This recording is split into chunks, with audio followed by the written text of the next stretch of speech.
আমরা আমাদের মূল্যবান সময় কোথায় নষ্ট করতেছি এটা কি খেয়াল করে দেখতেছি?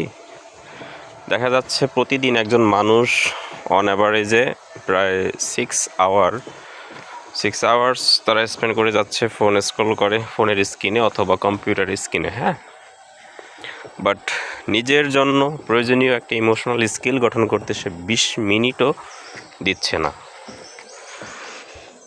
সো 5 ইয়ার্স লেটার, 5 বছর পরে আপনার গ্রোথ 0%। আপনার সেম কনসিস্টেন্সি থাকবে, আপনি কিছু গ্রোথ করতে পারবেন না, আপনার জীবনের উন্নতি তেমন একটা হবে না। হ্যাঁ, আজকের অবস্থায় যেটা আছেন ওইটাই হয়তো বা 5 বছর পরে থাকবে। কিন্তু ভবিষ্যৎ দুনিয়ায় যার অ্যাটেনশন যত ভালো থাকবে, অ্যাটেনশন হচ্ছে খুব পাওয়ারফুল একটা বিষয়। আপনি কোথায় নিজেকে অ্যাটেনশন দিচ্ছেন সেটা হচ্ছে ইম্পর্টেন্ট। সো এই অ্যাটেনশন ব্যাপারটা যারা বেশি কন্ট্রোল করতে পারবে তারা কিন্তু জিতে যাবে অ্যাটলিস্ট। তো আপনার সময়টা আপনি ভালো ওয়েতে কাটান।